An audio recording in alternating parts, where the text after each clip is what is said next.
Nell'epoca delle macchine, dei missili, dell'energia atomica, vivono ancora sull'altipiano centrale della Sardegna le ultime mandrie di cavalli selvaggi. Per una visita a questi cavalli ci mettemmo in cammino per strade poco battute, dopo esserci lasciati alle spalle i villaggi di Gergei, Genori e Gesturi. La notizia che la Giara, o boscaglia che oggi vi ospita, stia per diventare un parco nazionale era il movente del nostro viaggio, giacché questi cavalli hanno una storia. Discendono dai cavalli che i Fenici importarono nell'isola insieme ai loro dei e ai loro empori. L'altipiano è il regno dei pastori e degli armenti. In questi boschi di sughero le api vengono a nutrirsi di fiori di assenzio. Tra gli asfodeli affiorano le pietre delle città nuragiche. Qui ebbero origine le più antiche costumanze, ma anche qui, arrivando il progresso, scompare il folklore. Superando gli armenti in cammino, immergendoci in mezzo alle loro lane, ci chiedevamo quanto tempo resisterà questa valle dell'Eden. Già i pastori non portano più il costume che fino a ieri le loro donne tessevano col vecchio telaio come Penelope. Ma ogni mandria, ogni capo di bestiame viene disinfettato dai veterinari. Nelle parate folcloristiche si possono vedere gli antichi costumi, i cui disegni sono gli stessi dei costumi romeni. Le legioni che Traiano conduceva in Pannonia, nelle lontane province bagnate dal Danubio, provenivano dalle popolazioni di questa isola. Costumi che hanno resistito finora dai tempi di Roma. Quanto tempo potranno reggere ancora al livellamento moderno?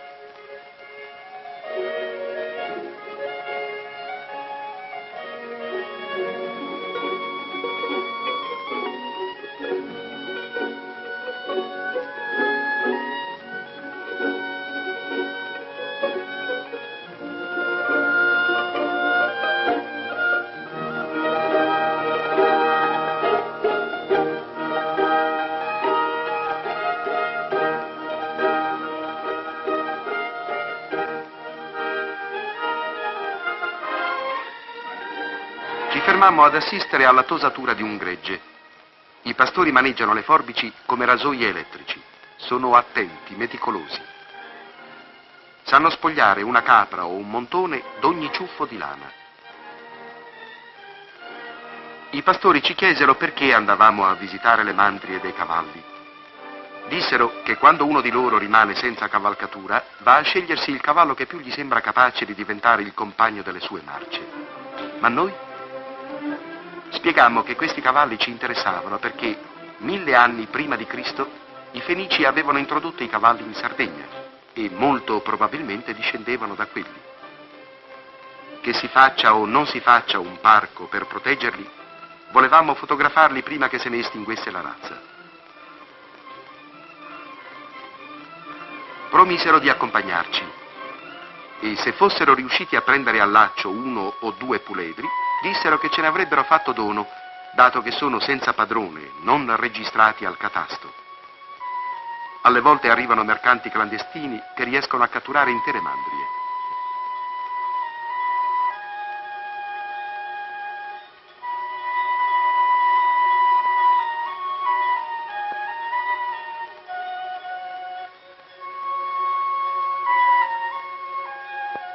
Informatisi del viaggio che compivamo, dissero che sarebbero stati onorati di averci alla loro mensa. La merenda dei pastori sardi non è fatta soltanto di latte e di caci. È una specie di rito che probabilmente risale ai tempi delle città nuragiche. I pastori non portano i vestiti tessuti col vecchio telaio, ma non hanno dimenticato l'arte di arrostire un capretto sopra un fuoco di piante aromatiche. Lo infilzano negli spiedi di corbezzolo e lentamente lo fanno rosolare sulla fiamma.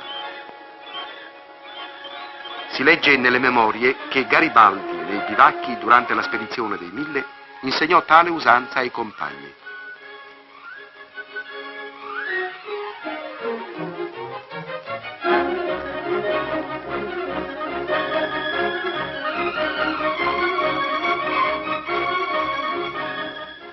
Riprendemmo la marcia. Incontrammo i primi cavalli ai limiti dello stagno Sale Mangianus, che vuol dire stagno del mattino. La brughiera attorno a questo stagno è una delle tante che Grazia Deledda descrive nei suoi romanzi. Un bosco odoroso di timo e asfodeli che il poeta Sebastiano Satta ricorda nei suoi Canti del Salto e della Tanca, usciti postumi nel 1924, e dalle note stesse dell'autore dedicati alle campagne incolte dove pasturano i branchi nomadi e gli armenti bradi. Poesie che adombrano senza dubbio modi carducciani e pascoliani, come ad esempio: con un dondolio lento si rimescola il branco sonnolento, l'ombra dilegua in seno al mezzodì.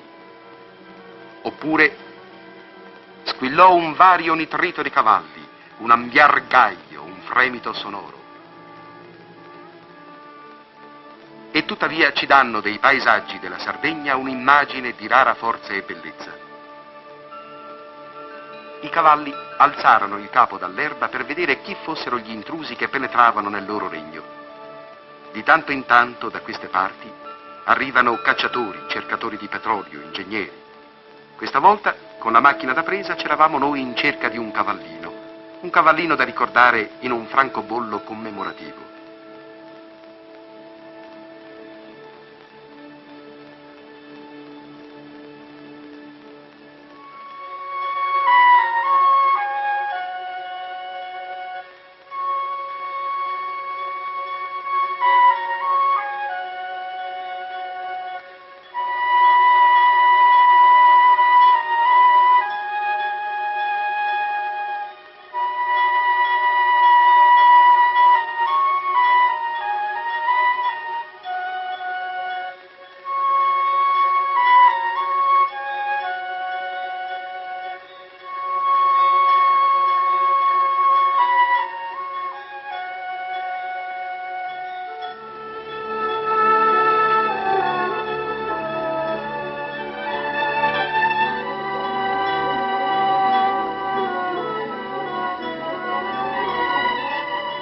Poi alcuni, come avamposti ai margini del bosco, presero a correre quasi per dare agli altri l'allarme.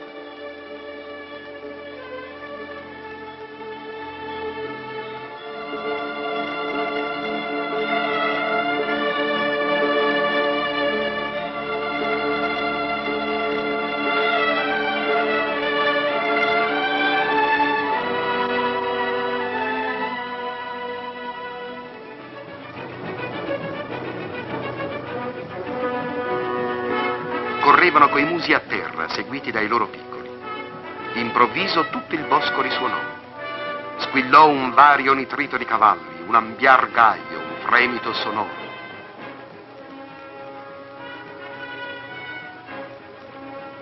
Ci raccontavano i pastori che quando questi cavalli invecchiano, sentendo avvicinarsi la fine, vanno lungo le rive del lago ad aspettare la morte.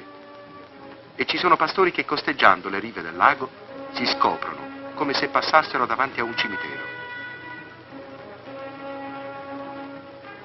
Ma ora, ansiosi di mostrare la loro abilità, i pastori stringevano le cinghie delle cavalcature, si dividevano i compiti e i settori da sorvegliare. Conoscevano fratte e sentieri come le linee della mano.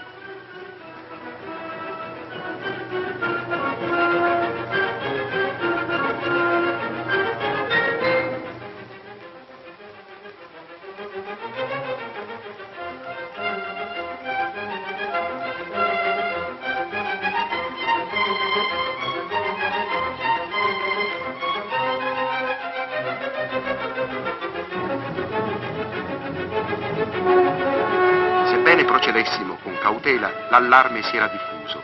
Le mandrie fuggivano nelle più diverse direzioni.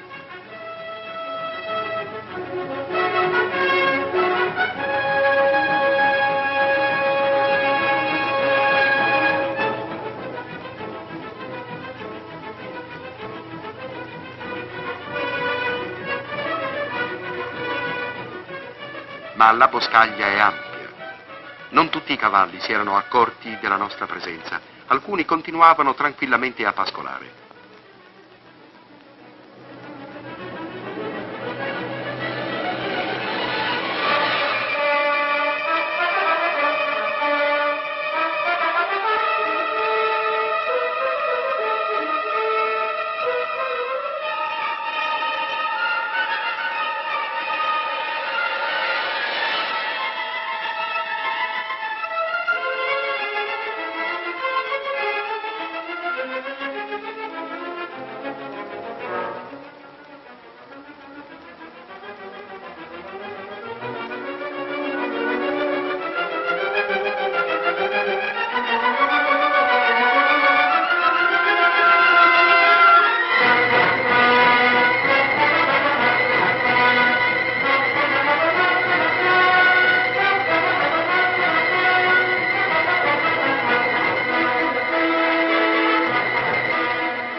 Colto di sorpresa, un branco fu costretto ad imboccare un sentiero obbligato. Con una rapida girata, i cacciatori lo spinsero nella direzione prestabilita, ossia verso un recinto di pietre sopra una collinetta dove la cattura sarebbe riuscita più agevole. Stanati dai verdi pascoli, correvano imbronciati col muso a terra, riuscendo i più a sfuggire alla rete mobile degli inseguitori. Soltanto un piccolo gruppo, affaticato ed esiguo, non trovando altre vie, si lasciò indirizzare verso lo spiazzo senza alberi e alla fine fu costretto ad entrarvi. Qui ebbe inizio l'ultimo gioco, la galoppata finale.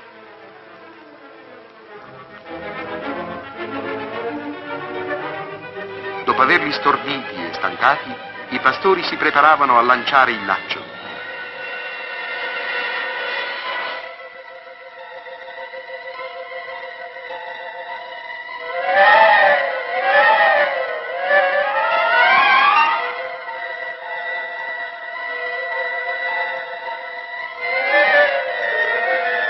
Nelle faziende del Texas, questo è un vero spettacolo che richiama buon numero di appassionati. Qui aveva un che di insolito, perché abitualmente i cavalli vengono presi nella brughiera stessa o rimangono allo stato brado.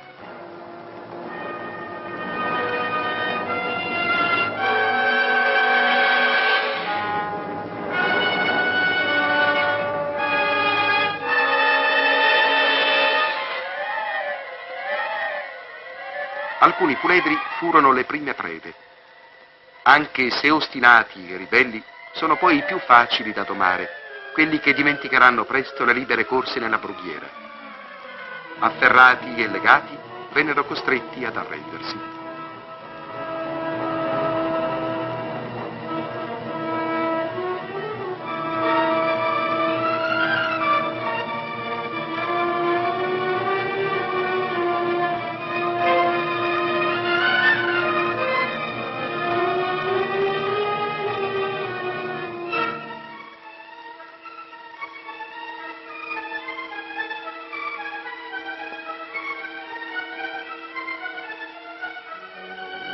Cercammo di calmare i più impauriti.